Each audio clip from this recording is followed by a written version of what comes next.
Hi friends, ഇവർ ഹൈദരാബാദ് സീരിയലിന്റെ ഒരു കിടിലൻ എപ്പിസോഡായിട്ടാണ് വന്നിട്ടുള്ളത്.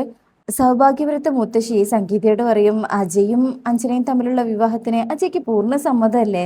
സൗഭാഗ്യം പറയും അതെന്താ, അവന് സമ്മതാണേ, അമ്മ പറയുന്നതിനപ്പുറം ഇവിടെ ആർക്കാ ഉള്ളത്. അല്ല മോളെ, ഞാൻ അവനോട് അടിച്ചേൽപ്പിക്കുന്നു തോന്നരുതല്ലോ. അതാ സത്യനെ കൊണ്ടൊക്കെ പറയിപ്പിച്ചത്. സത്യം പറയാലോ, ഒരു ഭയമുണ്ട്. അവനെങ്ങാണ് ഇഷ്ടമല്ലെന്ന് പറഞ്ഞാലോ. അതൊന്നും ആലോചിക്കണ്ടമ്മേ, നിശ്ചയത്തിലേക്ക് പോകാം. അപ്പണ്ടാവും ഭവാനി അഞ്ജനയും അങ്ങോട്ട് വരുന്നു. വാ മോളെ ഇരിക്കി എന്ന് പറഞ്ഞ അടുത്തിരുത്തും. അതെ, കല്യാണ വരുന്നത്, സൗന്ദര്യക്കൊന്ന് കൂട്ടണ്ടേ. അതാക്കിയാലും മുത്തശ്ശിയുടെ 7 അയലത്ത് വരില്ല. അതെ, അമ്മയുടെ സൗന്ദര്യം ഇവിടെ ആർക്കും കിട്ടിയിട്ടില്ല എന്ന് സംഗീത പറയും. അപ്പൊ ഭവാനി പറയും അമ്മയുടെ സൗന്ദര്യം സാഗരേട്ടനുണ്ടായിരുന്നു. അമ്മയുടെ കണ്ണും മൂക്കും എല്ലാം. അഞ്ജനെ, നിന്റെ അച്ഛൻ അമ്മയുടെ കാര്യം പറയാത്ത ഒരു ദിവസം പോലും ഉണ്ടായിരുന്നില്ല. ഞാൻ തമാശയ്ക്ക് ചോദിക്കാറുണ്ടേ, നിങ്ങളുടെ അമ്മ എന്താ ദൈവാണോന്ന്. അപ്പൊ ഏട്ടൻ പറയും ഒരു സംശയവും വേണ്ടാന്ന്. എപ്പ കണ്ടാലും ഓടി വരും, അമ്മയെന്ന് വിളിച്ച് കെട്ടിപ്പിടിച്ചൊരു ഉമ്മയും തരും. എനിക്കൊരു കാര്യമുള്ളൂ, നിങ്ങൾക്ക് ഒരു അല്ലലും വരരുത്. ഭവാനി, നിശ്ചയം നടത്തുന്നത് നീ ലീഡ് ചെയ്യണം. അപ്പൊ അഞ്ജന പറയും അമ്മയല്ല, വല്യച്ഛൻ. വല്യച്ഛനല്ലേ ഇപ്പൊ ഉള്ള അച്ഛൻ. സംഗീത പറയും മോള് പറഞ്ഞത് ശരിയാ, ഏട്ടൻ വേണം ലീഡ് ചെയ്യാൻ. ഒരു മോളുണ്ടായത് നഷ്ടപ്പെട്ടതാ. അഭിരാമിയായി ഏട്ടൻ അഞ്ജനയെ കാണട്ടെ, രണ്ടുപേർക്കും ആശ്വാസവും അല്ലെ ഭവാനി. അതെ എന്ന് ഭവാനിയും പറയും. മുത്തശ്ശി പറയും അത് ഞാൻ ശരിവെച്ചു. സംഗീതേ, സാധാരണ അല്ലാത്തൊരു രീതിയില് നമുക്ക് പ്ലാൻ ചെയ്യാം, വേറിട്ടൊരു നിശ്ചയം. നമുക്കിന്ന് ഇവന്റ് മാനേജ്മെന്റിനോട് പറഞ്ഞാലോ. അതൊന്നും വേണ്ട. അപ്പോഴേക്കും അജയും സത്യദാസും അങ്ങോട്ട് വരും. മുത്തശ്ശി പറയും ഇവിടെ ആണുങ്ങളും പെണ്ണുങ്ങളൊക്കെ ഉണ്ടല്ലോ, അവന്മാരുടെ ക്ലീശ പരിപാടികളൊന്നും ഇവിടെ വേണ്ട. സത്യ, ഞങ്ങളെ നിശ്ചയത്തിന്റെ കാര്യം സംസാരിക്കായിരുന്നു. നീ വേണം മോനെ എല്ലാ ചുമതലകളും ഏറ്റെടുക്കാൻ. അമ്മേ, അത് സംസാരിക്കേണ്ട സമയമാണോ ഇപ്പോ. എല്ലാവരുടെ മുഖത്തും ഒരു ഞെട്ടലുണ്ട്. സത്യദാസ് പറയും അമ്മയ്ക്ക് അറിയാലോ, ഭൂമിയുടെ അച്ഛൻ മരിച്ചതല്ല, കൊല ചെയ്യപ്പെട്ടതാ. ഭവാനി പറയും അത് പിന്നെ ഭാര്യ തന്നെയാണല്ലോ ചെയ്തത്. അജയ് പറയും അത് തീരുമാനിക്കാറായിട്ടില്ല. സത്യദാസ് പറയും ഞാൻ അതല്ല പറഞ്ഞത്, അമ്മയ്ക്ക് ഇഷ്ടപ്പെട്ട ആളല്ലേ ഭൂമി. അവളുടെ അച്ഛന്റെ ശവസംസ്കാരം പോലും കഴിഞ്ഞിട്ടില്ല. ആ സമയത്ത് ഇവിടെ ആഘോഷം ചർച്ച ചെയ്യുന്നത് ശരിയാണോ അമ്മേ. അജയും പറയും വല്യമാവൻ പറഞ്ഞത് ശരിയാ, ഈ വീട്ടിലെ ഒരാളായിട്ടല്ലേ മുത്തശ്ശി ഭൂമിയെ കാണുന്നത്. ഇത് ഭവാനിക്കും മകൾക്കും ഇഷ്ടാവുന്നില്ല. മുത്തശ്ശി പറയും നിങ്ങൾ രണ്ടുപേരും പറയുന്നത് ശരിയാ. ഭൂമി എനിക്ക് ഇഷ്ടപ്പെട്ട മകളാ. സംഗീതേ, 2 ദിവസം കഴിഞ്ഞിട്ട് മതി നിശ്ചയത്തിന്റെ ചർച്ച. സംഗീത പറയും മതി അമ്മേ. ഭവാനി മനസ്സിൽ വിചാരിക്കും ദേശീയ പതാക താഴ്ത്തിക്കെട്ടി ഒരാഴ്ചത്തെ ദുഃഖാചരണം കൂടെ ആവാം. എന്താ ഭവാനി എന്ന് വെക്കുമ്പോ ഭവാനി പറയും മതി അമ്മേ, മോള് വാ. അങ്ങനെ അവരവിടുന്ന് പോകും. അജയ് പറയും എന്നാ ഞാൻ സ്റ്റേഷനിലേക്ക്. മോനെ, ഭൂമിയുടെ അമ്മയെ രക്ഷിക്കാൻ പറ്റുമെന്നൊന്ന് നോക്കണേ. അപ്പൊ അജയാന്ന് പറയും. സത്യദാസ് പറയും ഞാനൊന്ന് ഭൂമിയുടെ വീട്ടിലേക്ക് പോവാമേ. അങ്ങനെ അവര് പോയി കഴിഞ്ഞാൽ ഭവാനിയും അഞ്ജനയും റൂമിലേക്ക് പോവാട്ടോ. ഭവാനി പറയും നീ കണ്ടോ, വല്യച്ഛൻ ഭൂമിയിലേക്ക് ചാഞ്ഞു തുടങ്ങി. അവൾ അയാളെ കൊണ്ടുപോകും, സമ്മതിക്കരുത്, ജാഗ്രത വേണം.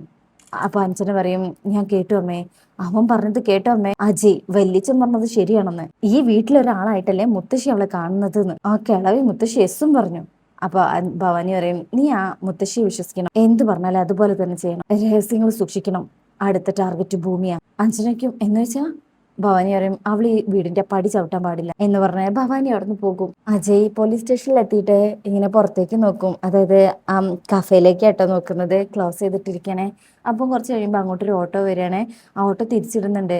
ഒന്ന് വെയിറ്റ് ചെയ്യണം എന്ന് പറഞ്ഞ് ഭൂമിയാണ് ആ വണ്ടിയിൽ നിന്ന് ഇറങ്ങുന്നത്. അങ്ങനെ ഭൂമിയെ കാണുമ്പോൾ പോലീസുകാർ പറയും എന്താ പറയണ്ടെന്ന് അറിയില്ല ഭൂമി, അംബിക ചേച്ചി അതാ ചെയ്യില്ലെന്ന് എല്ലാവർക്കും അറിയാം. ഈ കൊലയ്ക്ക് പിന്നിൽ മറ്റാരോ ഉണ്ട്. അജയ് സാറിനെ കാണാനല്ലേ ഭൂമി. അതെ. ചടങ്ങ് തീരുമാനിച്ചോ.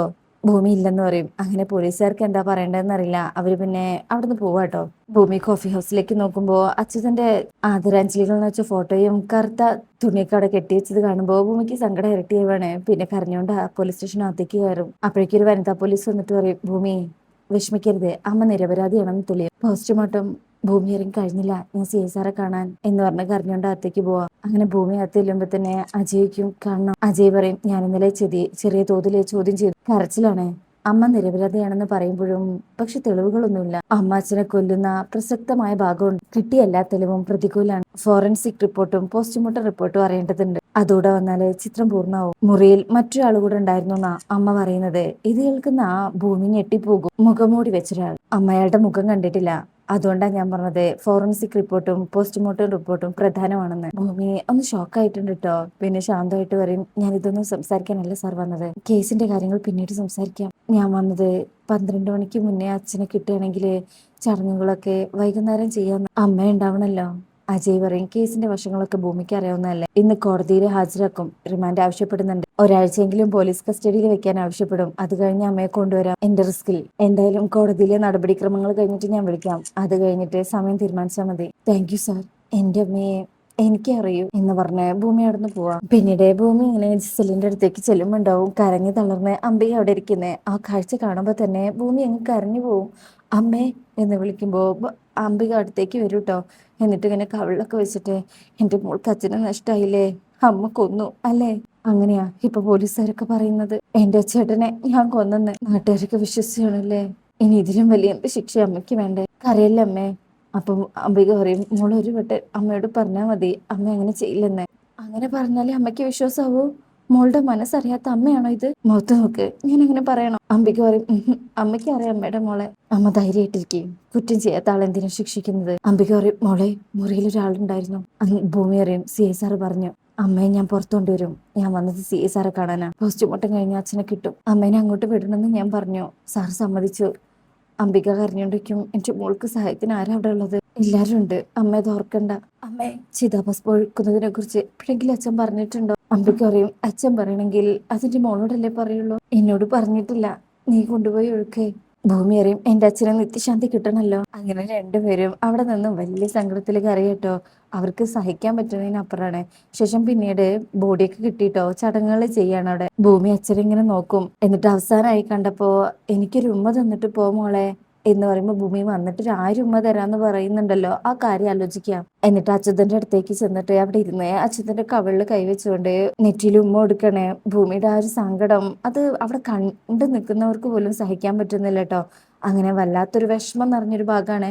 അങ്ങനെ ചിതയ്ക്ക് തീ കൊളുത്തുന്നതൊക്കെ ഭൂമിയാട്ടോ. അങ്ങനെ അത് കഴിയുമ്പോഴേക്കും ഭൂമി അങ്ങ് തളർന്ന് വീണു പോവും. അപ്പോഴേക്കും അജയും സത്യദാസും പിടിക്കും. പിന്നീട് ഭൂമിയെ അവിടുന്ന് കൊണ്ടുപോകും. അത് കഴിഞ്ഞാൽ അംബികേനെ അവിടുന്ന് കൊണ്ടുപോകാട്ടോ.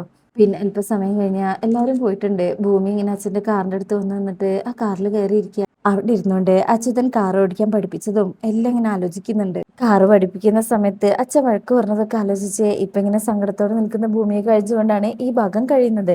അപ്പൊ റിവ്യൂ ഇഷ്ടപ്പെട്ടാൽ ചാനൽ എല്ലാവരും ലൈക്ക് ചെയ്യുക, സബ്സ്ക്രൈബ് ചെയ്യുക, സപ്പോർട്ട് ചെയ്യുക. താങ്ക്